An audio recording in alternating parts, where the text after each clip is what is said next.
Hi guys, good evening. आज है 21 अगस्त, Wednesday का दिन और कल है निफ्टी फिफ्टी की एक्सपायरी, वीकली एक्सपायरी है। थर्सडे का दिन है 22 अगस्त। तो चलिए हम लोग फटाफट एकदम जल्दी से निफ्टी फिफ्टी का प्लान रेडी कर लेते हैं कि कल हम लोग को किस तरीके से क्या प्लान करना है। तो सबसे पहले तो ये 4 घंटे का टाइम फ्रेम है और अगर हम यहाँ से हाई टू लो में फिबोनाची मार्क करके देखते हैं तो हमको साफ साफ यहाँ पे हम लोग को यही दिखता है कि जो मार्केट में सेलिंग आई थी वो बस एक पुल बैक था और मार्केट अब वापस से रिकवर कर चुका है, अपने 50% एरिया के ऊपर है। तो हम लोग यहाँ पे बुलिश हो चुके हैं। और रहा जो बात है यहाँ पे, जो ये गैप था, मार्केट जो गैप डाउन ओपन हुआ था, मार्केट ये गैप डाउन को वो कर चुका है, फिल कर चुका है। बचा हुआ जो बस गैप है, ये वाला गैप बचा हुआ है। मार्केट बस इस गैप को लास्ट फिल करेगा। तो ये गैप किस जगह पे जा कर के फिल होगा, हम लोग इसको मार्क कर लेते हैं सबसे पहले 24,950 के पास।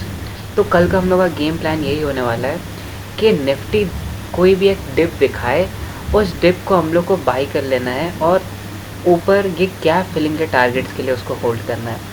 कल में भी ऐसा हो सकता है कि निफ्टी अपने सेकेंड हाफ में अचानक से गैप फिलिंग कर दे, शायद ऐसा हो सकता है। या तो फिर अपना एक्सपायरी का दिन है तो पूरा दिन साइडवेज भी वो बिता सकता है एक रेंज में।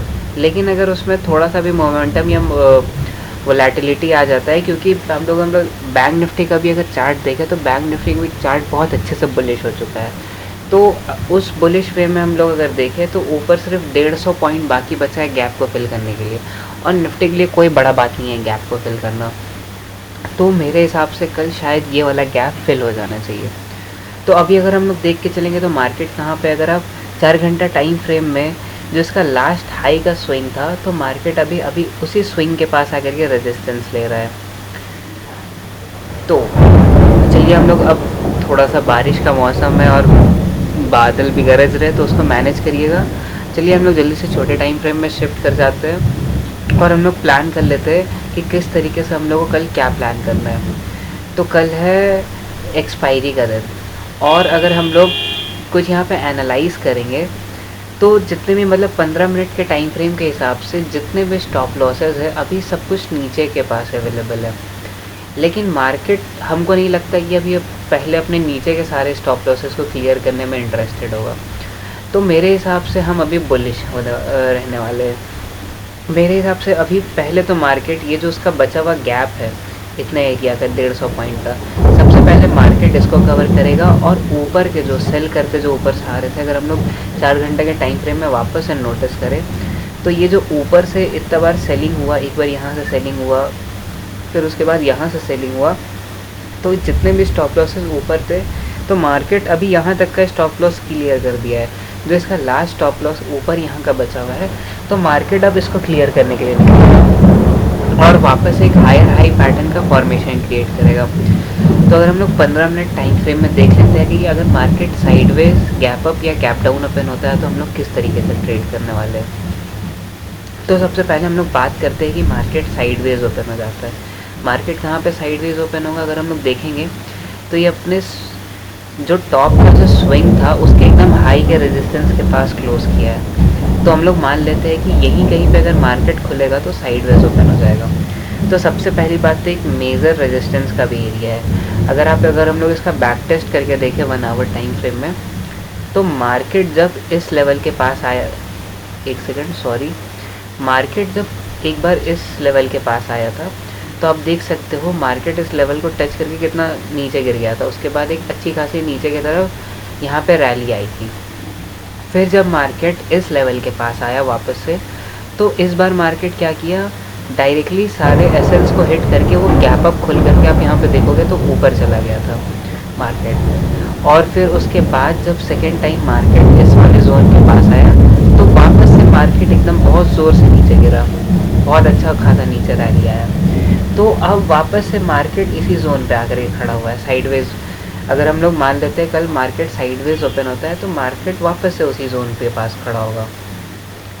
तो यहाँ से दो कंडीशन बन सकते हैं, या तो एक ताबड़तोड़ सेलिंग आ सकती है। अब ताबड़तोड़ सेलिंग के लिए हम लोग कैसे कंफर्म होंगे कि ताबड़तोड़ सेलिंग आने वाली है वापस से, जो निफ्टी का लास्ट स्विंग है, अगर हम लोग माने तो ये है निफ्टी का लास्ट स्विंग। निफ्टी अगर साइडवेज ओपन होता है और नीचे आता है, और नीचे आ करके इस लेवल पे अगर सपोर्ट ले लेता है तो बहुत अच्छा है, वो पुल बैक के लिए आया है। तो इस सपोर्ट के पास हम लोग वापस से बाइंग का प्लान कर सकते हैं, और यहाँ से फिर हम लोग को एक अच्छा खासा गैप फिलिंग का टारगेट मिलेगा इतने ऊपर तक का। ये तो बात हो गया अगर मार्केट साइडवेज ओपन होकर के नीचे आकर के स्विंग के पास सपोर्ट ले ले। और अगर यहाँ पे सपोर्ट नहीं ले तो फिर क्या होगा? तब सपोर्ट नहीं ले तो इंटरडे प्लेयर्स के जितने भी यहाँ पे नीचे पे स्टॉप लॉसेस लगे हुए हैं ना, तो एक्सपायरी का दिन है, तो पहले मार्केट शायद ये सारे स्टॉप लॉस को निकालने के लिए और नीचे गिर जाए तुरंत से। तो हम लोग को ये स्विंग में ध्यान देना है। निफ्टी 50 का जो ये लास्ट स्विंग है 15 मिनट के टाइम फ्रेम में, अगर मार्केट इसके नीचे निकलता है तो इंटरडे प्लेयर्स का जो स्टॉप लॉसेस है, ज़्यादा बड़ा तो मोमेंटम नहीं आएगा, लेकिन फिर भी वो लोग निकलेंगे तो वो लोग का स्टॉप लॉस हिट होगा, तो मार्केट यहाँ से कहीं ना कहीं नीचे आ सकता है। और नीचे कहाँ तक आ सकता है, फिर हम लोग कहाँ इसका सपोर्ट लेंगे? ये जो नीचे से ये जो ट्रेंड लाइन आ रहा है, तो अगर मार्केट अपने स्विंग्स को ब्रेक करते हैं, जैसे कि वो उसका फर्स्ट स्विंग हो गया, फिर उसका ये सेकंड लास्ट स्विंग हो गया, अगर ये सब स्विंग को ब्रेक करते हुए नीचे आएगा तो ये ट्रेंड लाइन तक का वापस से सपोर्ट लेने के लिए नीचे आ सकता है। तो ये तो बात होगी अगर मार्केट गैप डाउन होकर के अगर नीचे आता है और सपोर्ट नहीं लेता है तब क्या करना है, मतलब साइडवेज ओपन होकर के नीचे आता है तब क्या करना है। और एक और मैं आपको कंडीशन बता रहा हूँ, देखोगे अगर आप यहाँ पे नोटिस करोगे तो मैं यहाँ पे जो पैटर्न ड्रॉ कर रहा हूँ, देखो एक डबल टॉप का अच्छा खासा पैटर्न बन रहा है। मार्केट यहाँ से ऊपर गया, फिर नीचे आया, फिर वापस ऊपर गया। तो अगर हम लोग चार्ट पैटर्न के हिसाब से ट्रेड करना चाहें ना, तो कल यहाँ से एक ट्रेंड लाइन को मैं ड्रॉ करता हूँ, और कल अगर मार्केट साइडवेज ओपन होता है ना, तो सबसे पहला तो ना हम ट्रेड जो प्लान करेंगे मार्केट साइडवेज ओपन होते के साथ वापस से इस ट्रेंड लाइन तक के लिए वो करेंगे ट्रेड को प्लान, इस ट्रेंड लाइन तक के लिए भी और जो इसका स्विंग है उसके लिए भी। और ये ट्रेड हम क्यों प्लान कर रहे हैं? क्योंकि अगर मार्केट इस तरीके से डबल टॉप का पैटर्न बनाना चाह रहा है तो वो अपने पैटर्न को मे भी कंप्लीट करे, और वापस से फिर वो इस स्विंग के पास आकर के फिर एक हायर हाई पैटर्न में और ऊपर चला जाए। तो पहला ट्रेड मेरा इस एम को कंप्लीट, मतलब डबल टॉप को कंप्लीट करने का अगर मार्केट साइडवेज ओपन हो गया तो। और फिर उसके बाद हम लोग उस हिसाब से आगे प्लान करेंगे कि हम लोग को क्या करना है क्या नहीं करना है। लेकिन एक बार जब मार्केट इस 15 मिनट के टाइम फ्रेम में ये एम को कंप्लीट करके यहाँ पे आ जाए ट्रेंड लाइन के पास और अपने लास्ट स्विंग के पास, तो यहाँ पे प्लीज़ अपने सारे क्वांटिटीज़ को बुक कर लीजिए, क्योंकि यहाँ पे ऐसा भी हो सकता है कि फिर मार्केट अचानक से रिवर्सल दिखा दे और फिर वो बहुत ज़्यादा बुलिश हो जाए और ऊपर गैप फिलिंग के लिए चले जाए। तो ये हो गया साइडवेज का बात। अब हम लोग बात कर लेते हैं मार्केट गैप डाउन ओपन होता है तो क्या होता है। ये इसका लास्ट स्विंग है, हम लोग मान के चलते ये अपने लास्ट स्विंग के नीचे गैप डाउन ओपन हो गया। तो सबसे पहला जो जितने भी इंटरडे प्लेयर्स इस जगह पर सेल करके बाई करके गए थे, तो वो लोग का एक ही बार में स्टॉप लॉस हिट होगा। तो मार्केट फिर यहाँ से तुरंत करके नीचे आ जाएगा ये अपने सेकंड लास्ट स्विंग के पास, और अगर यहाँ पर से ये सपोर्ट ले लेता है तो वेल एंड गुड, फिर से मार्केट रेडी हो जाएगा यहाँ से ऊपर जाने के लिए। क्योंकि अगर हम इस सपोर्ट तक का भी बात करें तो अगर आप देखोगे कि मार्केट कहाँ से उठना स्टार्ट हुआ और अभी तक उठ के कहाँ पे आया है, अगर हम लोग इस चीज़ को नोटिस करेंगे, अगर हम लोग हाई टू लो पे फिबोनाची लगाए तो मार्केट का जो 50% का एरिया है वहाँ पे हम अगर इस ट्रायंगल को लेके जाए वापस पे, तो मे भी ऐसा हो सकता है। एक सेकंड, इसको पहले मैं ड्रॉ कर लेता हूँ यहाँ पे 50% के एरिया के पास। हाँ, तो अभी तक मेरा सारा व्यू बुलिश है। तो आप अगर देखोगे ऊपर से जो सेलिंग आई थी उसका ये है 50% का एरिया, और ये कौन सा साइकोलॉजिकल लेवल है 24,500 का। तो जब तक मार्केट 24,500 के ऊपर है तब तक ये बुलिश है मार्केट, तब तक हम बेरिश ट्रेड प्लान करेंगे ही नहीं। आपको मार्केट कल हम लोग यही मान लेते हैं कि अगर गैप अप ओपन होने के बाद या नहीं गैप डाउन ओपन होने के बाद इस जगह अगर मार्केट गैप डाउन ओपन होता है तो वो फिर इस स्विंग तक के सारे एसएल्स निकाल लेगा।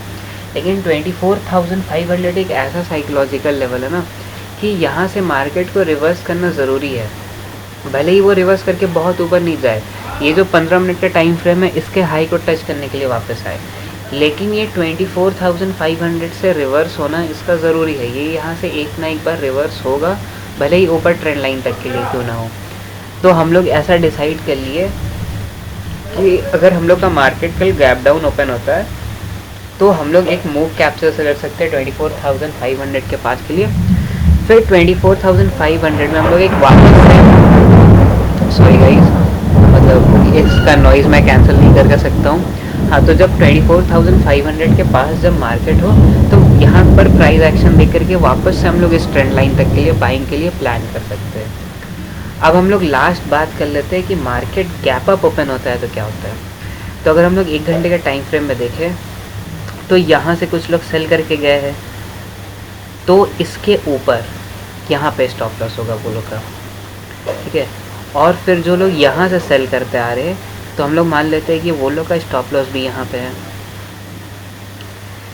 तो कल ऐसा हो सकता है कि अगर मार्केट गैप अप ओपन हुआ यहाँ कहीं पे, तो जितने लोग यहाँ पे अपना एसएल पुट किए थे तो वो लोग कॉस्ट टू कॉस्ट प्रॉफिट में या लॉस में एग्जिट करने की कोशिश करेंगे।